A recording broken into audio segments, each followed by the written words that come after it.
Hello, hello there, my beautiful, fragrant, feisty dragon friends. I hope you are doing great. My name is Ariel. I am the Sassy Dragon, and today we are going to be reading a fun little article that I found on fragrantica.com.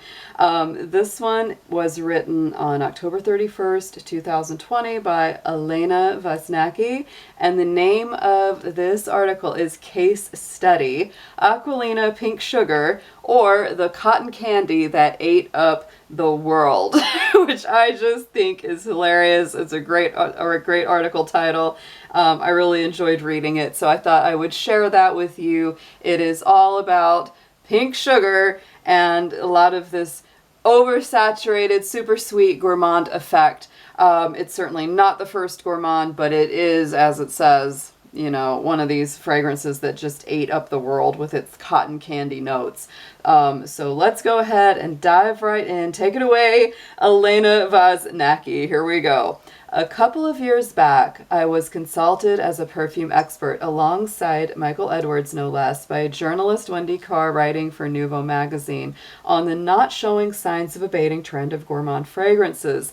You know the ones which make you salivate and your teeth scared at the same time. Caramel, chocolate, almond, honey, lots of dazzle for your palate with those. But how did the trend gain such enormous popularity? Historically speaking, almost everyone credits Angel by Thierry Mugler, of course, right?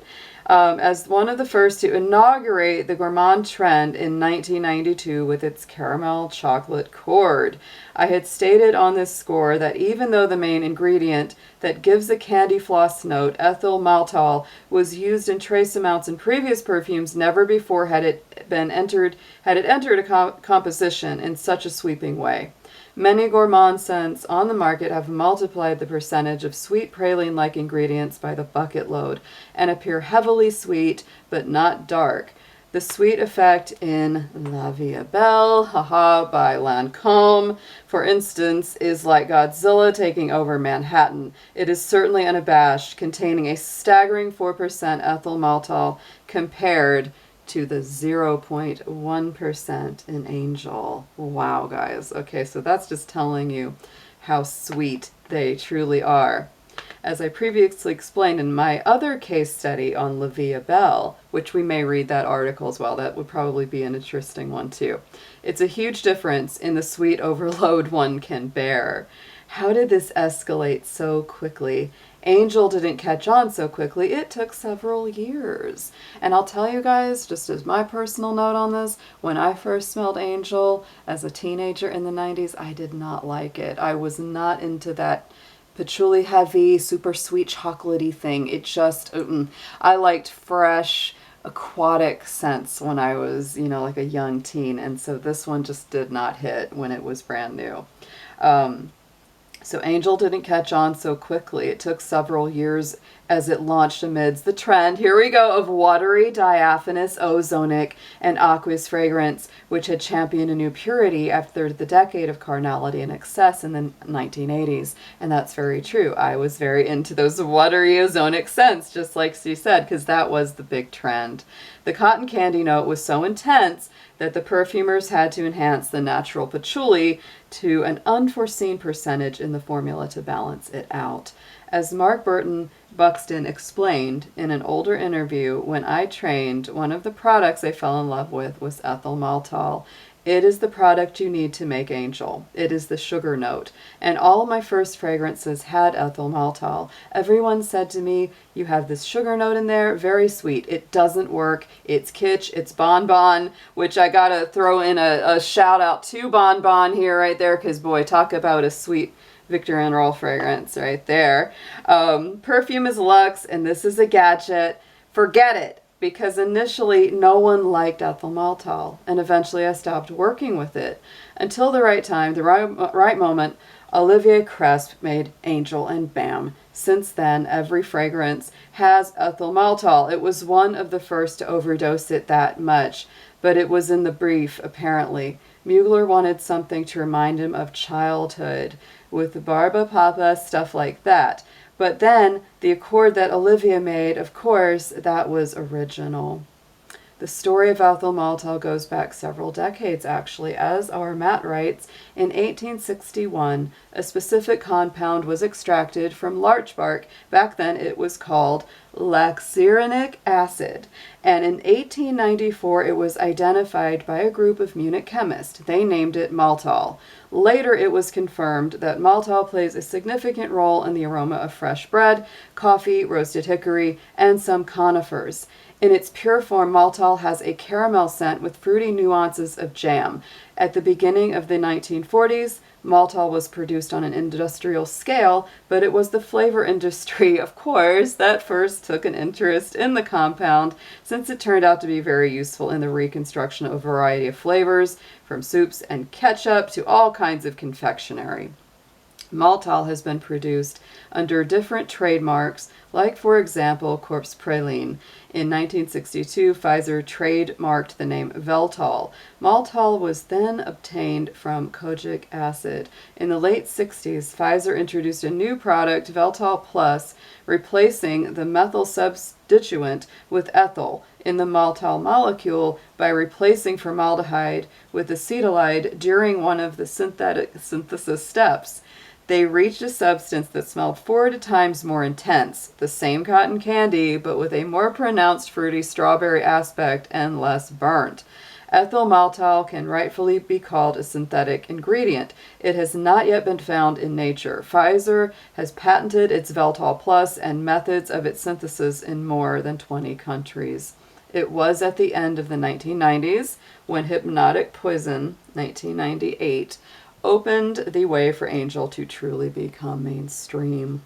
Yep, see, this one was 6 years after Angel, and so Angel had already kind of knocked that door down with a strong, to me, kind of dark and gothy Gourmand, and, honestly, Hypnotic Poison followed along that same train, because to me, these are like the two gothiest, darkest, sweet, scents of the 90s. They really are. They have that depth, the sweetness, the sexiness, the earthiness, the dirtiness, but it's just, it has that vibe so much. So up until then, it was a cult item for connoisseurs and insiders, different from anything else on the market at the time. Dior was a major brand, much more famous to non-haute couture bystanders than Mugler, so bringing out a major fragrance launch with notes of bitter almond, marzipan notes, and vanilla helped Angel go down more smoothly and become a commercial success. Personally, I was always having a little difficulty with Hypnotic Poison, as I explained in my previous article, but it became a huge hit in Europe, massive, where I come from. However, both Hypnotic Poison and Angel, even more so, were expensive scents for the vast masses of the shopping mall audience. Absolutely, these are more of an investment.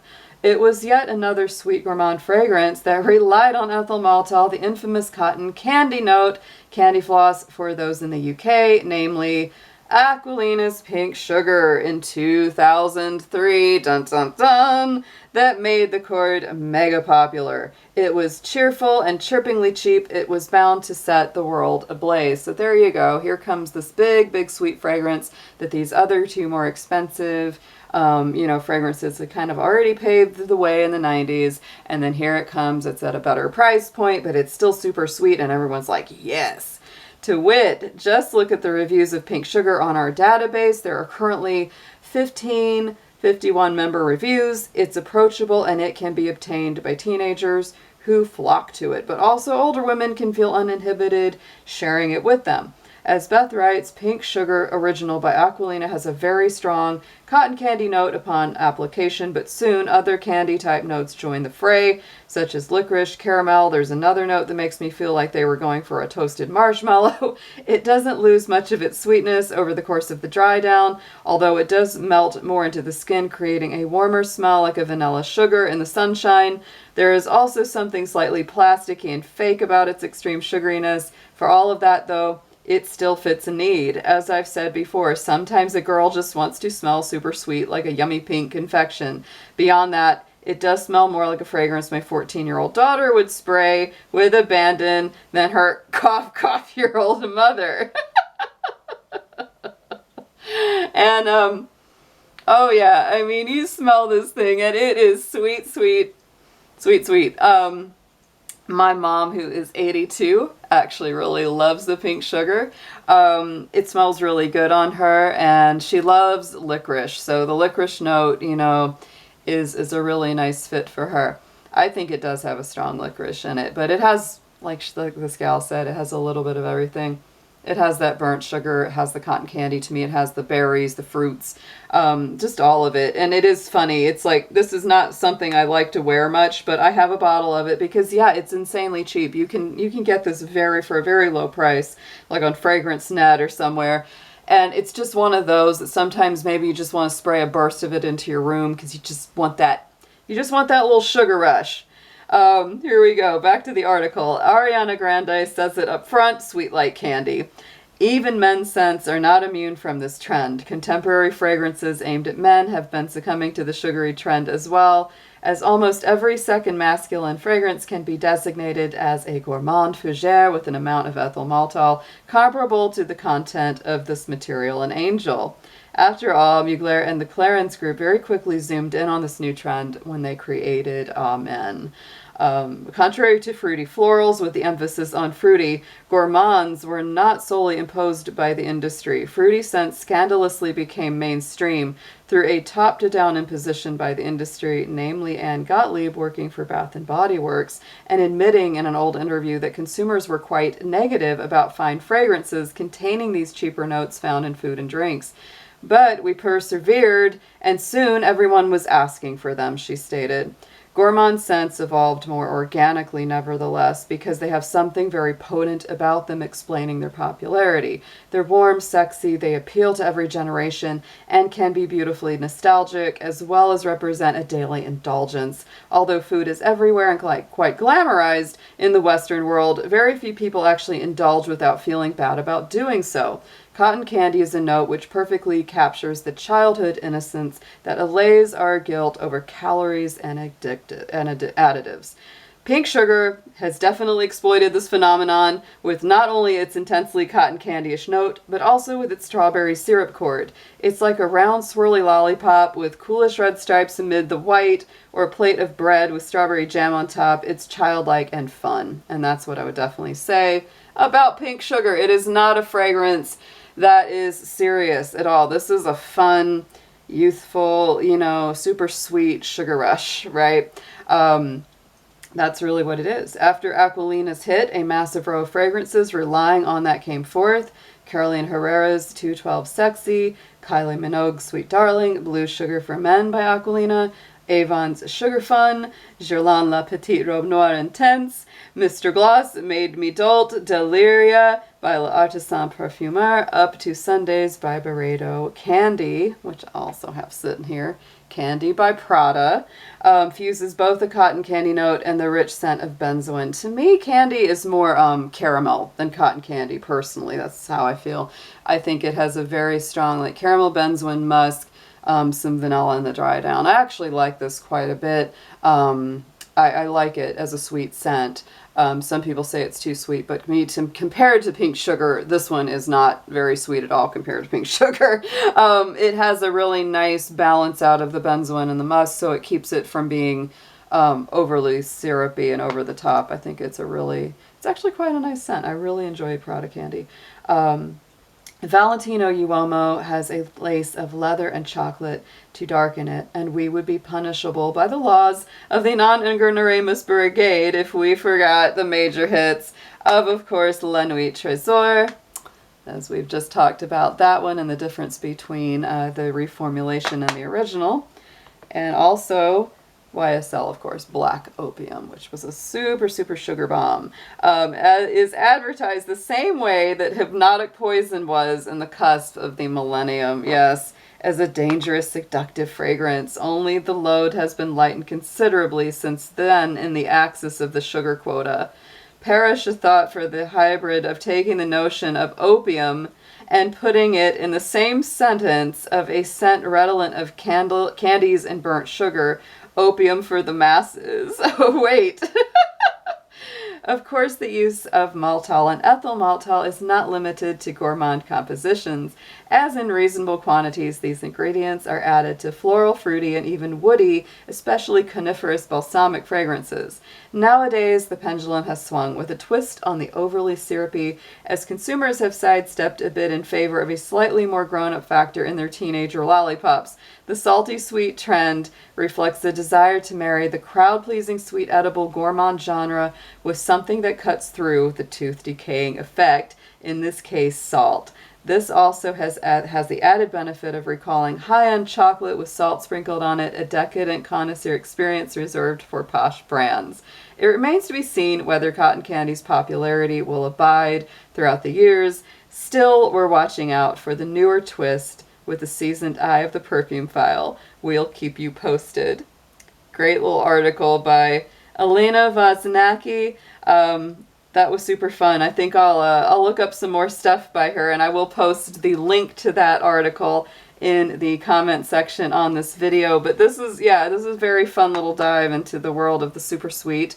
There are so many of these, and I would have to say that out of all the ones that she mentioned, of course you saw me picking some of these up on my table, my favorite sweet scents out of these, always going to be Angel, especially the original. I really just will always love this because, again, I think she hit on something very strong there with talking about balancing the sweet with something either a little more earthy or salty, and this one has always done that really well. So, you know, I really appreciate that one. I think Hypnotic Poison has a sweeter effect in a lot of ways, but it does also have quite enough in the alternate notes to keep it from being just completely syrupy. I'd say the same thing about Prada Candy. It's a reason I still continue to like this one.